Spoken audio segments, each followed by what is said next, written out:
요한복음 2장 1절로 11절 우리 같이 합독하지요. 1절부터 시작.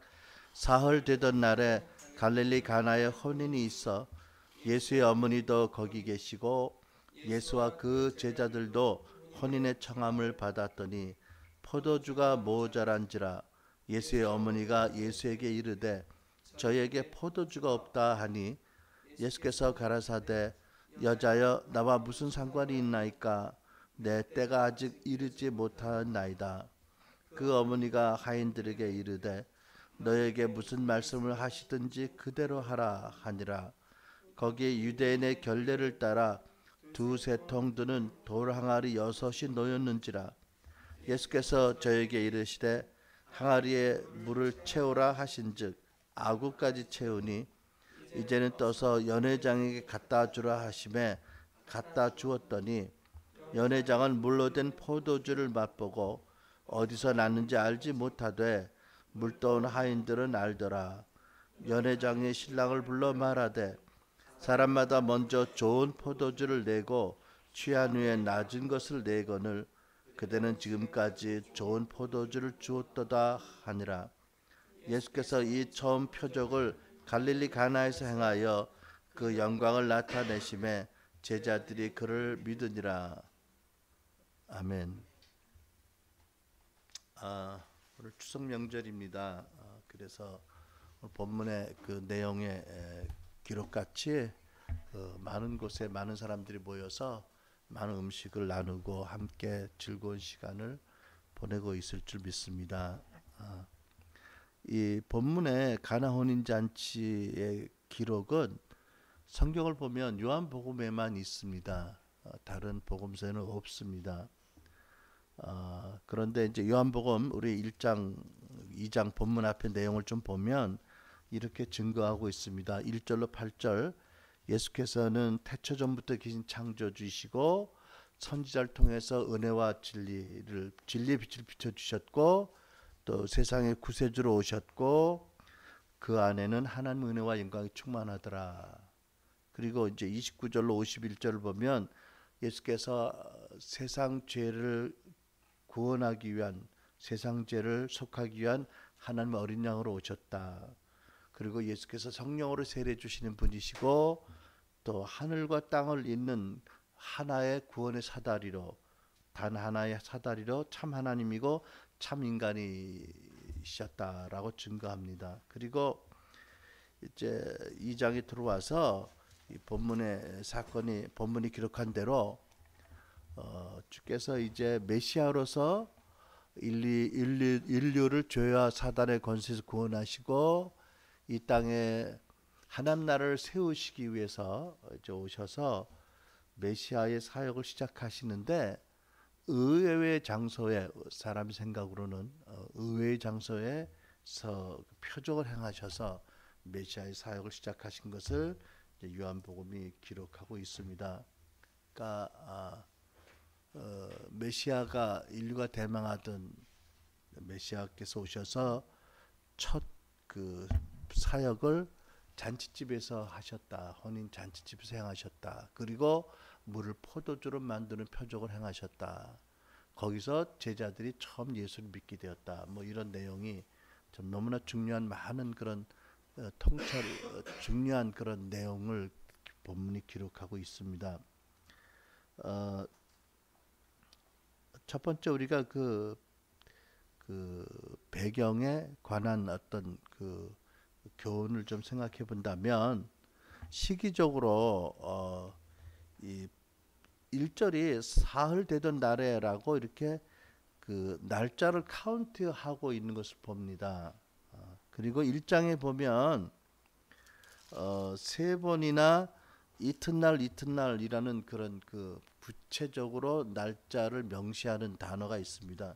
29절에 보면 이튿날 요한이 예수께서 자기에게 나오심을 보고 가로되 보라 세상 죄를 지고 가는 하나님의 어린 양이로다 라고 말씀하셨죠. 그 다음에 또 35절을 보면 또 이튿날 요한이 자기 제자 중 2사람과 함께 섰다가 예수의 다니심을 보고 말하되 보라 하나님의 어린 양이로다라고 말씀하셨고요. 또 43절에 보면 이튿날이라고 또 날짜를 못 박아서 명시하셨고, 이제 본문에는 드디어 사흘 되던 날 이렇게 그날의 그 카운트를 정확하게 밝히고 계세요. 그래서 따지고 보면 이 가나 혼인 잔치 가신 날이 주께서 공생애를 시작하시고 엿새째 되는 날입니다. 그리고 이 엿새째 되는 날 혼인 잔치에서 물을 포도주로 만드시는 표적을 행하셔서 11절 보니까 예수께서 이 처음 표적을 갈릴리 가나에서 행하여 그 영광을 나타나시며, 그 영광이 무슨 영광이에요? 당신의 하나님의 영광, 하나님의 영광을 나타나심에 제자들이 그를 믿으니라. 메시아로 믿었다는 거죠. 그러니까 제자들이 믿고 여기서 거듭난 거예요. 첫 제자들의 거듭남의 사건이 기록되어 있는 거죠. 근데 왜 성령께서 사도 요한을 통해서 이렇게 말씀을 기록하실 때 날짜를 카운트해서 이튿날, 그 이튿날, 뭐 사흘째 되는 날 말씀하셨을까 생각해 보면 놀라운 그런 그 진리가 숨어 있는 것을 알 수가 있는데, 또 한 가지 우리가 주목할 볼 것은 요한복음 1장 1절에 태초에라고 시작이 됩니다. 근데 성경에 다른 곳에 태초에라고 시작되는 성경이 또 있어요. 그렇죠? 창세기입니다. 창세기는 하나님이 이 지구를 만드신 그 놀라운 사건을 이제 기록하고 있고, 원창조의 사건을 기록하고 계시고, 요한복음의 지금 2장에 보면 인류의 말하자면 그 구원의 대역사를 기록하고 있는 거지요. 에베소에 의하면 마귀의 지배 아래 있었던 그 인류를 예수께서 당신의 메시아라는 믿음을 갖게 하심으로 말미암아 새롭게 지으셨다. 새 피조물로 지으셨다. 그러니까 창세기의 그 본래의 그 창조 역사와 그 요한복음의 영적인 새 피조물의 역사가 이렇게 병행으로 함께 이렇게 나란히 가고 있는 걸 봅니다. 그러니까 엿새째 되는 날, 창세기는 하나님이 누구를 만드셨다고 기록했죠? 아담과 하와를 만드셨어요. 근데 그 하나님이 이 땅에 우리와 똑같은 사람으로 오셔서 메시아의 사역을 시작하시면 엿새째 되는 날 누구를 거듭나게 하셨지요? 제자들이 거듭나게 하신 거예요. 영적인 재창조를 피조물로 만드셨다. 함께 가고 있는 엄청난 것을 말씀하고 있는 거죠. 그래서 여기서 우리가 기억할 것은 뭐냐면, 하나님께서 이 아담과 하와를 만든 사건과 예수님의 제자들이 예수가 메시아라는 걸 믿고 거듭난 사건을 나란히 두고 계신다. 달리 말하면 거의 같은 비중으로 보고 계신다라는 것을 우리에게 알기를 원하신다고 믿습니다. 다시 말하면 또 여러분과 내가 예수 믿고 거듭난 사건이 아담을 만든 사건과 비등하게 나란히 놓고 보신다. 그러니까 한 사람 한 사람을 그리스도 안에서 새로운 피조물로 만드신 그 사건에 대한 중요성을 하나님 대단히 강조하고 계신다. 여기서 이런 것을 우리가 알 수가 있습니다. 그렇죠? 근데 이제 우리는 우리의 이해는 너무 좁고 너무 하나님 생각과 너무 동떨어져서 우리는 그냥 이 시대를 사는 인구 60억의 하나, 뭐 60억 중에 1, 뭐 이런 정도의 그 산술적인 가치를 가지고 생각하기 쉬운데, 하나님은 아니다. 그게 아니다. 내가 너를 볼 때 너희 거듭난 사건이 아담이 태어난 사건과 비등하다. 그런 것을 우리에게 말씀하고 싶어 하신다고 믿습니다. 여러분, 왜 하나님이 우리 한 사람 한 사람을 아시잖아, 그죠? 이름도 아시고 생각도 아시고.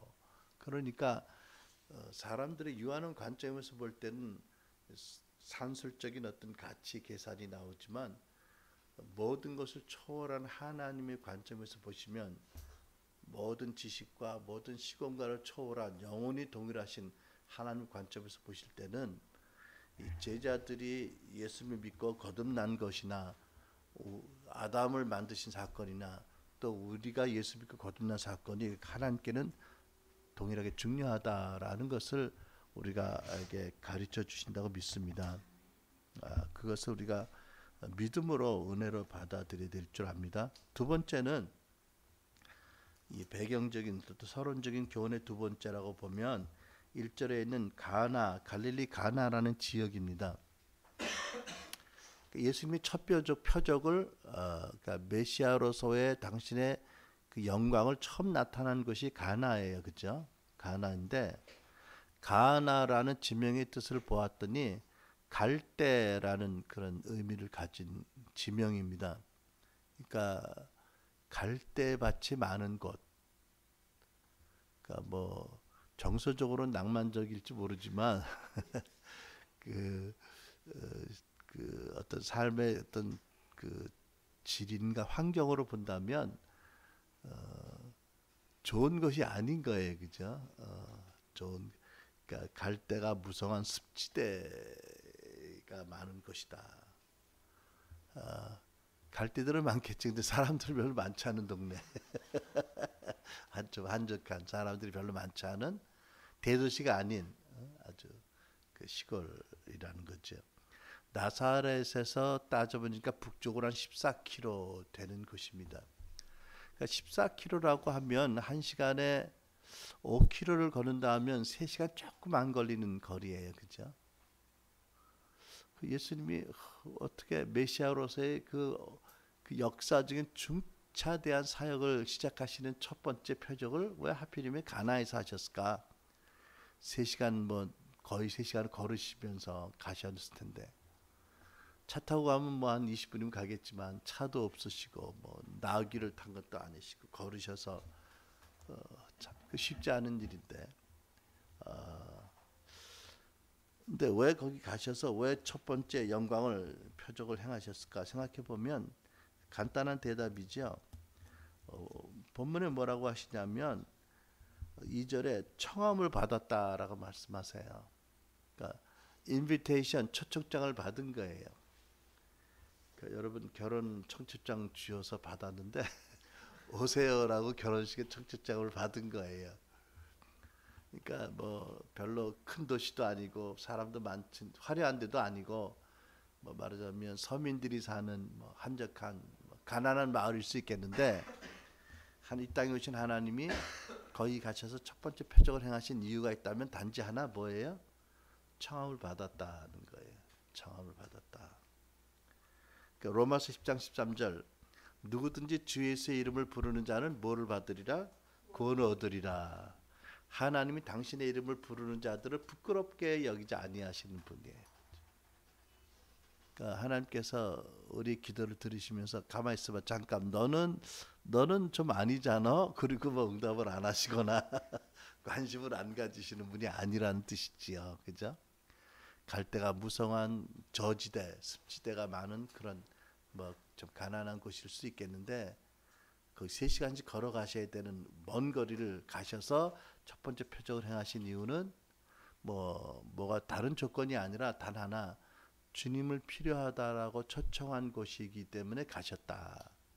그러니까 우리가 생각해 보면 하나님 누구든지 당신이 필요하는 자들의 기도를 들으시고 초청을 받으시고 응답하시는 분이다. 그러니까 예수님을 영접하기 위해서 초청할 때 다 가신다. 낮은 자나 높은 자나 가난한 자나 뭐 못 배운 자든지 아픈 자 가리지 아니하시고 초청을 하면 주님은 가시는 분이다. 사람을 외모로 차별하지 않으시는 분이다. 그런 것들을 우리에게 알기를 원하신다고 믿습니다. 또 한 가지 이제 그 장소에 대해서 우리가 또 생각할 수 있는 것은 뭐냐면 하필이면 혼인잔치예요. 그죠? 혼인잔치집입니다.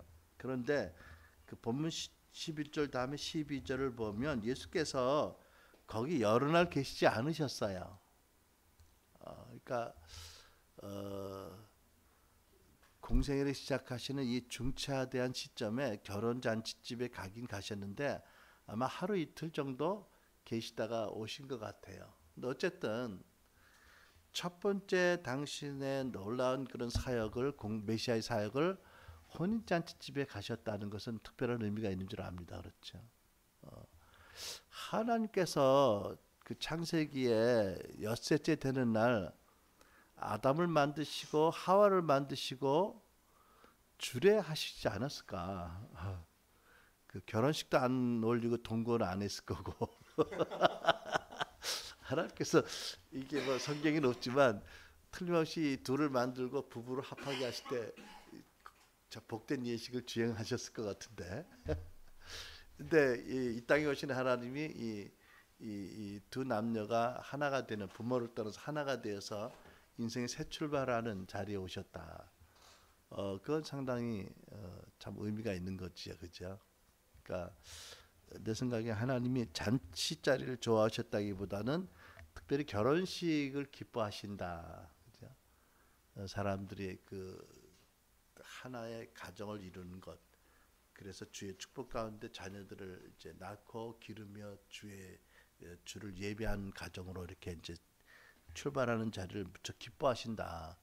그러니까 하나님은 그걸 보면 그 마음에 즐거움이 계신 분이고 히브리서에 보면 왜 하나님께서 성부께서 성자에게 즐거움의 기름을 부으셨다고 그러셨잖아요, 그죠?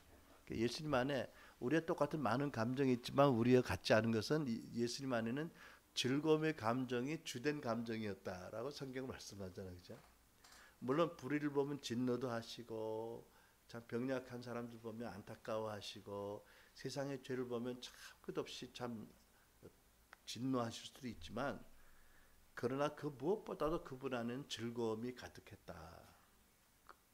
그러셔서 잔치자리 가신 게 아닐까. 그렇죠. 아무튼 그러니까 이 가정에는 주님을 초청하면 주님이 기뻐 오시는 곳이다. 주님이 오신다. 그래서 참 축복하시는 주님, 즐거움으로 축복하시는 주님이라는 것을 우리가 알아야 될 것이겠고요.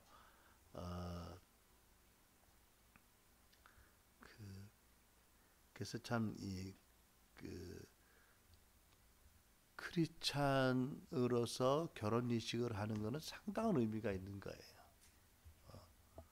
그러니까 일반 결혼식도 다 하나님이 물론 축복하시지만 크리스찬으로서 하나님의 사랑과 예수의 은혜와 진리 안에서 성령님 안에서 결혼하는 건 정말 복된 것이다. 주님이 거기 계신다. 또 오셔서 축복하신다. 그리고 사실 또 우리가 생각해 보면 주님이 첫 번째 표적을 이 혼인 잔치집에서 하셨는데 주님이 그 마지막 엄청난 그 당신의 나타나심도 잔치 자리에서 하실 것이다, 그지? 공중의 혼인 잔치 자리에서 하실 것이다. 뭐 그런 것을 우리가 또 알 수가 있겠어요, 그렇죠? 어린 양의 혼인 잔치에 당신이 더 이상 이제 손님이 아니라 이제 신랑으로서 이제 교회를 맞아들이는 혼인 잔치를 준비하시는 분이다, 기뻐하시는 분이다. 우리가 그렇게 알게 됩니다. 그 또 한 가지 우리가 여기서 보는 것은 뭐냐면 배경적인 서론적인 어떤 교훈일 수 있는데 이 사건이 이제 그 배경이 잔치가 파경에 갑자기 이제 파경 국면에 직면한 거예요, 그렇죠? 왜냐하면 그 유대 당시 관습으로는 결혼이 한 일주일 정도 이렇게 동네 잔치로 가거든요. 근데 과거에 한국도 그랬다고 기억해요. 잔치 있으면 특히 이제 서울보다도 지방에는 뭐 동네 잔치죠. 뭐 동네 아줌마들이 다 와서 일 거들고 다 애들도 와서 같이 먹고 뭐 그러면서 뭐 며칠 하지요. 근데 그 고대 유대인들은 한 일주일 잔치를 했습니다.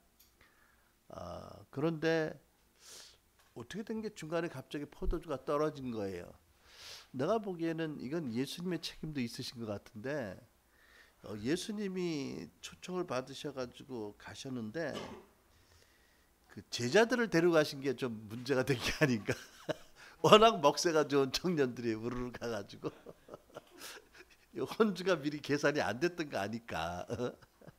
베드로, 야고보, 뭐 나다나엘, 뭐 빌립, 베드로는 아직 없었지 모르겠지만 하여튼 제자들이 그 어부들 출신의 아주 그냥 먹새가 좋은 사람들은 아니에요, 그죠?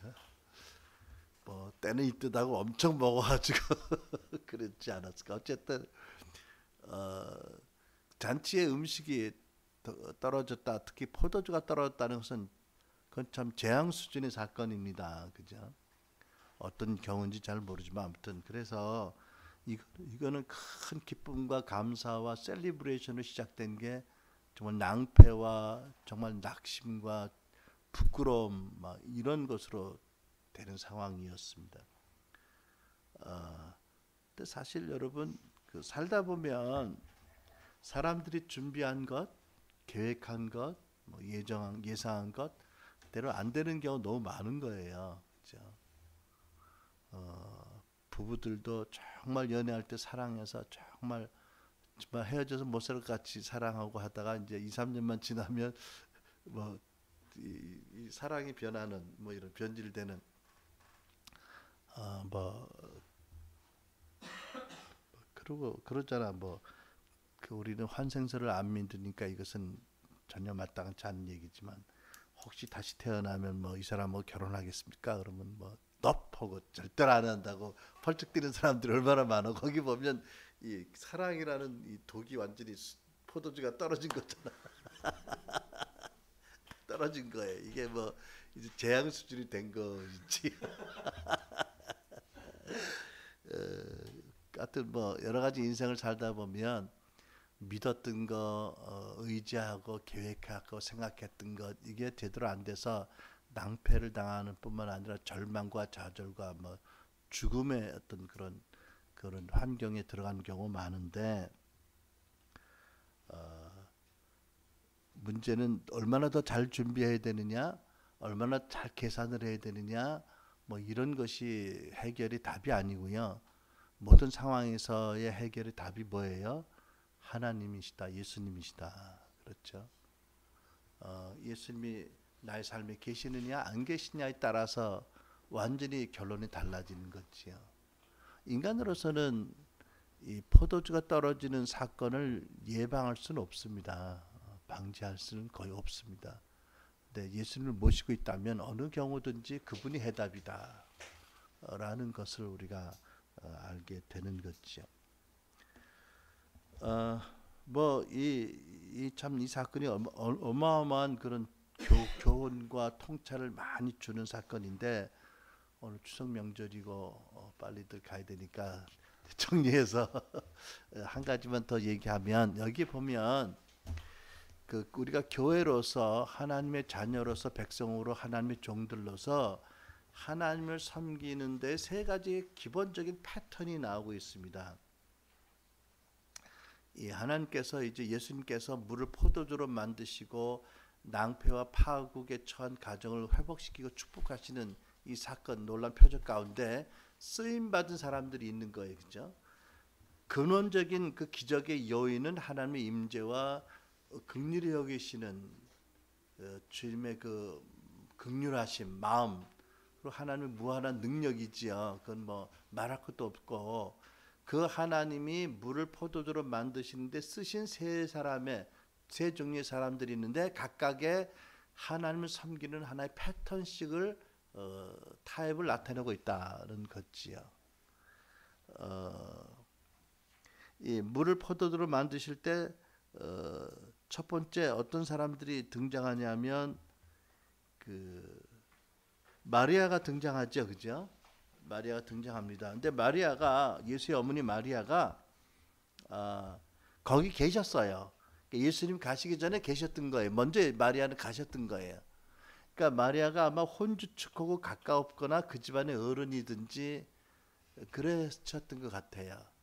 먼저 가셨고 또 포도주가 떨어졌다는 것을 먼저 아신 걸 보면 그냥 손님으로 그냥 대접만 받고 계신 게 아니고 상황 파악이 다 되시는 위치에 있었던 거예요.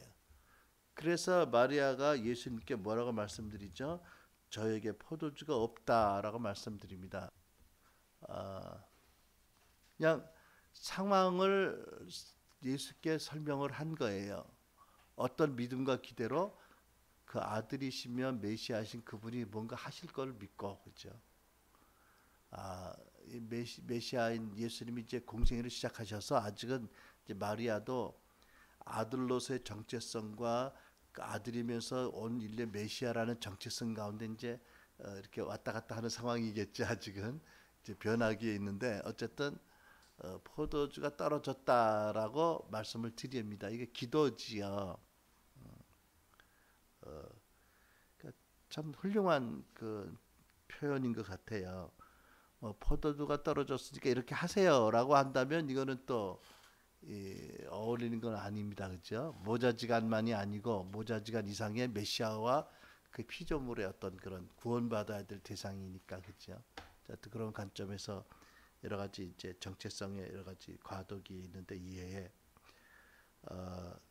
그냥 말씀을 드렸습니다. 대단한 기대를 가지고 또 그 아들을 누구보다 아는 엄마 입장에서, 그죠? 또 아들에 관한 많은 천사와 많은 그런 메시지를 하나님 말씀 들은 입장에서 이제 말씀을 드렸는데, 근데 예수님께서 좀 우리가 느끼기엔 좀 퉁명스러울 정도로 요구를 안 들으셨어요, 그죠? 처음에는 안 들으셨습니다.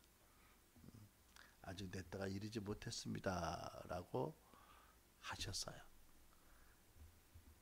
그러면 그럼 맛있지요. 뭐 이러고 하면 이러고 할 법도 한데 맛있지요. 뭐 이러고 할 법도 한데 마리아가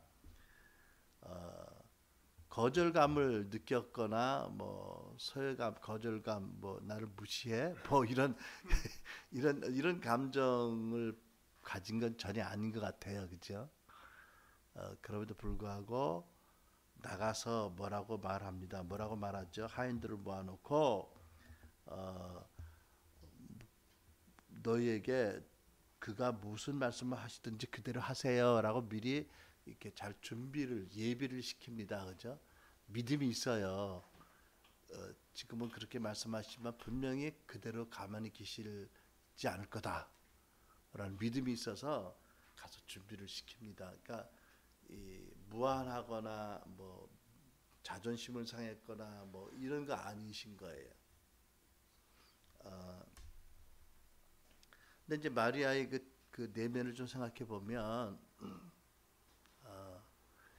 그 깊은 신뢰, 그 예수에 대한 깊은 신뢰가 있어요, 그죠?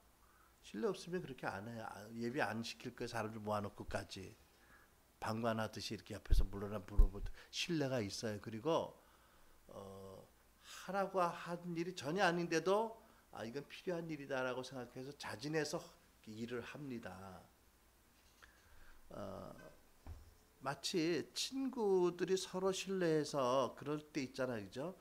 친구가 뭘 요청 안 해도 내가 이렇게 하는 것이 이 친구를 기쁘게 해주는 것이야, 또는 이렇게 해주는 게 참 도움이 되겠지? 라고 어떤 때 하지 말라고 그래도 하는 경우 있잖아, 그죠? 뭐 술집 앞에서 계산한다고 하는 건 좀 이제 허세와 뭐 이런 게 다 있지만 아무튼 좀 다른 케이스겠지만 살아가는 연인 사이에도 그렇잖아, 그죠? 뭐 해달라고 하지 않지만 준비를 잘해서 프로포즈를 잘한다든지 기쁘게 하기 위해서, 그치? 서로를 알고 기쁘게 하기 위해서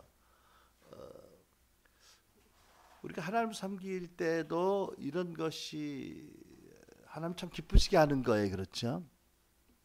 우리가 그 다윗이 하나님이 전을 건축한 그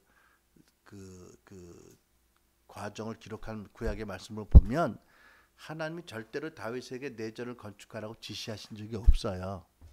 다윗이 자기가 백향명 궁에 앉아 있다 보니까 나는 이렇게 좋은 전에서 살고 있는데 하나님의 법궤를 장막에 두고 있어서 이게 안 되겠구나. 하나님이 저를 잘 지어드려야 되겠구나는 마음이 스스로 자원하는 마음이 생겼던 거예요. 그래가지고 나단에게 이제 컨설팅을 의견을 물으니까 나단이 뭐라고 말하냐면 그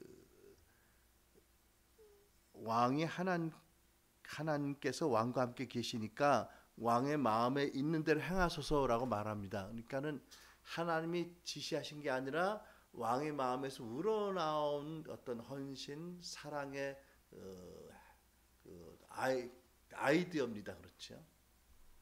하나님 굉장히 기뻐하셨어요. 굉장히 기뻐하셨죠, 그죠? 물론 건축은 이제 아들이 했지만 준비하는 과정까지 하나님이 굉장히 기뻐하신 거예요.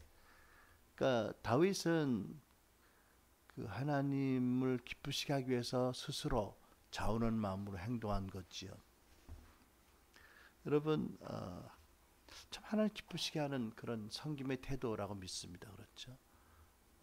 마치 친구가 친구에게 하듯이, 그죠?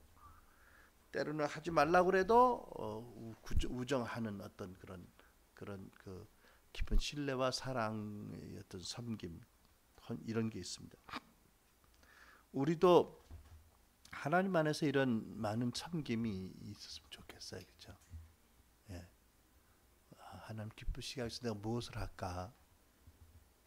내가 어떻게 하는 것을 기뻐하실까? 더 나가서 그냥 내 마음에 그냥 그분을 기쁘시게 하고자 하는 마음으로 좋은 아이디어들이 솟아오르고 이것을 하면 정말 기뻐하실 것이다. 이것이 그 하나님의 백성 교회가 하나님을 섬기는 하나의 패턴, 좋은 타입의 하나죠. 두 번째는 이제 물이 포도주로 그 표적을 나타나실 때 쓰임 받은 그룹이 하인들이 있습니다. 그렇죠? 근데 여기 쓰임 받은 그 하인들은 그 주인의 노예가 아니고요. 쓰여진 단어를 보면 나중에 서신서에 집사라고 번역된 사람들, 그러니까 자원봉사자입니다. 요즘 말로 말하면, 그렇죠? 그러니까 우리 옛날 관습처럼 동네 이제 아줌마들이 이렇게 모여서 같이 일하시는 이런 분들을 이제 표현한 건데, 물론 마리아가 나와서 자기들을 잘 알고 서로 사랑하고 신뢰하는 분이 준비도 시키셨지만 예수께서 나중에 이분들에게 뭐라고 말씀하지요? 예수께서 항아리에 물을 채우라라고 말씀하세요. 그런데 무슨 항아리냐면 그 집 입구에 보면 그 물통 두세 통이 들어가는 항아리가, 돌 항아리가 6개 있었거든요. 이것은 결례를 따라 쓰는 물입니다. 그러니까는 먼 곳을 걸어온 손님들이 입장하기 전에 집에 들어오실 때 손발을 씻는 그런 물이에요. 근데 이 6통의 물이 거의 다 빈 거예요. 왜냐하면 손님들이 많이 왔고 이제 올 사람 다 왔거든. 한참 잔치가 중반쯤 가다가 포도주가 떨어졌으니까 더 올 손님은 없는 거예요. 그러니까 예수님께서 그 항아리가 비었구나, 항아리에 물을 채우라 그러셨을 때 왜요? 뭐 하려고요? 뭐 필요 없잖아요. 이렇게 얘기할 상황이거든요. 할 수 있는. 그리고 요즘 같이 뭐 우리 부엌마다 뭐 수도꼭지가 있어 물을 탁 틀면 쫙 나와서 그걸 따다 기는 것도 아니고, 옛날 같으면은 동네마다 하나의 입구에 있든지 우물 있잖아, 그죠? 거기 물통을 들고 가지고 가서 드레박으로 물을 길어다가 물을 떠서 가져와야 되잖아요. 물 한 항아리에 물 두세 통 들어가면 6항아리면 3, 6, 18은 20항아리, 20통은 들어야 되는 거거든. 그 왔다 갔다 걸어가고 그거 보통 일이 아니에요. 더군다나 필요하면 하겠지 이분들이. 근데 사실 필요한 것 같지 않거든. 필요가 없는 일이에요. 나도 우리 어렸을 때만 해도 우리 서울에 살던 그 왕십리에 살았는데 나 어렸을 때만 해도 수도가 없었어요.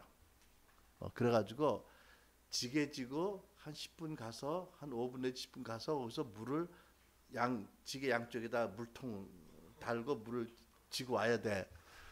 근데 나는 왜 그런 건지 몰라. 나는 오다 보면 반은 없어져. 이 리듬을 잘 타야 되는 것 같은데 이게, 그지? 출렁출렁 하는 거. 나는 그게 안 돼가지고 물이 오다 보면 반은 없어져. 그래가지고 수고를 하고 칭찬을 못 받는 스타일이거든. 어쨌든 그래서 내가 여기 본문을 보면 기억이 나. 내가 이해가 돼. 이게 보통 일이 아니다 이거. 이거 왔을 거 아니야, 그렇지? 여러분 그거 이 물 한 통에 내가 자동차 가스란다 그 휘발유라고 그러죠. 우리 가솔린을 충전하다 보면 아는데 물 한 통에 한 5리터 들어간다고 쳐요. 그러면은 그 30통이면은 150리터잖아. 차 안만 많이 넣어야 80리터 들어가잖아. 풀탱크 큰 차. 그 두 개야. 그 펌프로도 넣으면 바쁠 때는 기다리고 짜증 나거든. 엄청난 양이라고, 물의 양이 지금 얘기하는 게. 엄청난 양의 물을 현실적으로 아무 필요가 없는데 필요 없는 시기에 채우라고 하니까 안 해도 되는, 안 할 수도 있는 거예요. 근데 놀랍게도 이 사람들이 해요. 했죠. 노예도 아니고 일을 거들어 온 분들인데, 여기서 우리가 하나님을 섬기는 교회로서, 우리 성도 개인으로서의 어떤 섬김의 패턴을 보면 이런 거지요. 뜬금없어. 이해도 안 돼. 왜 그걸 해야 되는지. 동의가 안 돼. 그래도 어떻게 해요? 해야 할 때가 있어요. 말씀이 떨어지면. 그죠? 말씀이 떨어지면. 특히 이런 거 있거든. 내가 어떤 것이 필요해서 절박해서 기도를 하는데, 뭐 예를 들면 금식을 3일 한다. 근데 한 이틀쯤 되는데 갑자기 어떤 생각이 떠올라. 근데 전혀 내가 지금 구하는 거 관계가 없는 거야. 오히려 누구를 뭐 도와주든지 뭐 이런, 나도 지금 큰 돈이 필요한데 뭐 누구를 뭐 헌금을 하든지 누구를 도와주든지 뭐 적은 어떤 금액이. 그런데 대개의 경우를 보면 그게 성령의 음성이고 그게 이런 케이스에 해당이 되는 거예요. 이거를 순종하면 하나님 기뻐하시고 응답을 기쁘게 해 주실 때가 있어요. 나도 살다 보면 그런 경우를 여러 번 경험한 적이 있어요. 그러니까 그 상황에 맥락이 안 맞아. 뭐 이게 왜 이렇게 해야 되는지 동의가 안 돼요. 그렇지만 하나님의 말씀이라면 하는 것이 옳은 거다. 그럴 때 그를 통해서 하나님이 일을 하신다. 그죠? 이해가 안 됩니다. 동의가 안 됩니다. 이거 왜 해야 됩니까? 이러면 기적을 일으키는데 걸림돌이 되는 거죠. 그죠? 세 번째, 이제 주인공이시고 가장 뛰어난, 누구와 비교하지 못할 주 예수님. 그죠? 예수님은요, 처음에 뭐라고 하시냐면 아직 때가 이르지 못했다고 말씀하셨거든요. 그 사실 마리아가 섭섭할 만큼 말씀하셨는데, 그리고 조금 있다 나오셔서 항아리 물을 채우라고 하시고, 그 물을 떠다가 연회장에다 주라고 하시고, 물을 떠서 연회장에 주러 가는 사이에 포도주가, 말하자면 바가지 포도주 바뀌고 뭐 항아리의 포도주가 극성 포도가 된 기적이 일어난 거지요. 근데 왜 그러셨을까? 근데 예수님께서는 항상 뭐라고 말씀하시냐면 내가 스스로 행하지 아니하신다고 늘 말씀하셨어요. 그러니까 마리아가 포도주가 떨어졌다 왔을 때는 하나님이 하나님 말씀을 안 하셨어요. 하나님의 감동은 아직 네 때가 안 됐다라고는 감동을 주셔서 그렇게 말씀하신 거예요. 그런데 조금 있는데, 이제 내 해석이에요. 그거밖에 나로서는 해석이 안 되네. 조금 있는데 하나님께서 그러지 말고 일하지. 물로 포도주를 만드는 기적을 행하지. 뭐 이런 마음을 주셨던 것 같아요. 그래서 나가셔서 이제 하신 거예요. 그러니까 이분은 절대로 하나님이시면서 본인이 빌립보서 2장 당신의 모든 걸 비우시고 이 땅에 오셔서 우리와 똑같은 종의 형체를 가지시고 메시아의 삶을 사실 때 절대로 스스로하지 않고 늘 아버지가 말씀하시는 그대로만 하셨어요. 그대로만.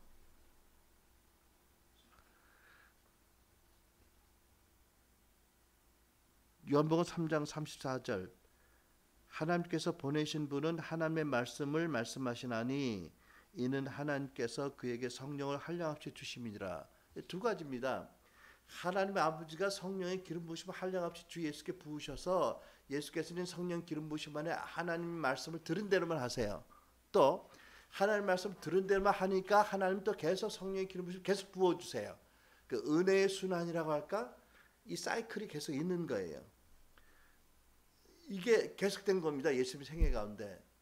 그러니까 만약 예수님이 하나님 말씀을 듣고도 순종을 안 했다, 뭐 그럴 수는 없지만 가정해 보면 기름 부으심도 적어지거나 중단될 수도 있는 거지요. 아닌 거예요. 그렇죠? 요한복음 12장에도 보면 예수께서 말씀하시기를 아들은 스스로 아무것도 할 수 없으나 아버지께서 하시는 일을 본 것은 할 수 있나니 아버지께서 하시는 일은 무엇이나 아들도 그와 같이 행하느니라. 한글 킹제임스 번역으로 인용했는데 예수께서는 아버지 음성을 듣고 그대로 전하시고 말씀하시고 아버지가 하시는 것을 보면 그대로 행하신 거예요. 그래서 아버지는 기뻐하셔서 항상 함께 계시고 기름 부으심을 한량없이 부으셨다. 거기에 모든 기적과 표적과 능력과 이적이 다 거기서 일어나는 것이지요. 그러니까 하나님 예수님께서는 스스로 판단치 않으시고 항상 하나님 아버지를 듣고 복종하시고 아버지 기름 부으심이 한량없이 부어졌다는 거지요. 그러니까 우리도 예수님께서 말씀하시기를 나를 믿는 자는 나의 하는 일을 할 뿐 아니라 이보다 더 큰 일 할 수 있다고 말씀하신 전제가 이겁니다. 너희들도 성령의 기름 부으심을 받을 것이고 기름 부으심 안에서 하나님 음성을 듣고 내 음성을 듣고 내 양은 내 음성을 듣는다고 하셨으니까 듣고 행하면 성령으로 말미암아 엄청난 일을 너희도 할 것이다. 내가 한 것보다 더 큰 일도 할 수 있다 라고 말씀하신 거지요. 어쨌든 나는 그렇게 확신합니다. 하나님께서 우리가 이 세 가지의 그 하나님을 섬기는 타입 가운데서 자라나길 원하신다고. 그런데 어떤 것이 더 어떤 것보다 열등하고 더 우월하다라고는 말할 수가 없을 것 같아요.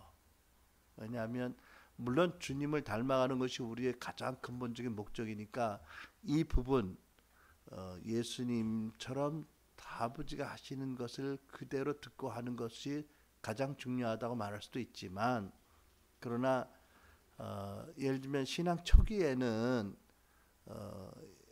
약간은 좀 교육과 훈련이 필요한 부분이 있는 부분이 있겠고 또 생각해 보면 마리아 같이 하나님이 말씀하지 않으셔도 하나님이 어떤 분이신지 아는 바른 지식과 이해 가운데 하나님을 섬기기 위해서 자원해서 하는 것도 얼마나 기뻐하시는지 우리가 알잖아, 그죠? 예를 들면 그 예수님에게 옥합을 깨어드린 여인, 뭐 옥합을 깨라고 예수님 말씀하신 거 아니거든요. 자기가 와서 깨었잖아, 그죠?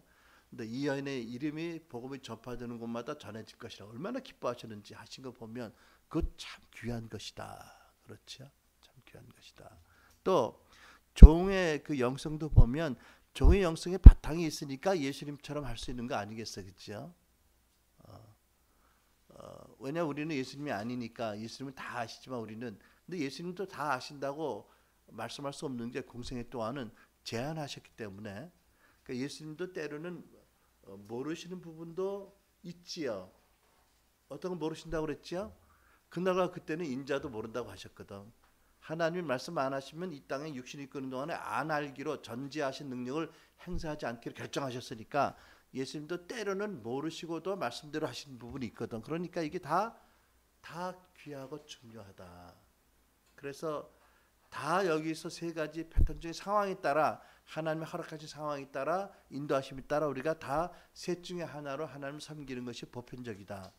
그러니까 셋 중에 다 자라나야 된다는 거지요. 그렇죠?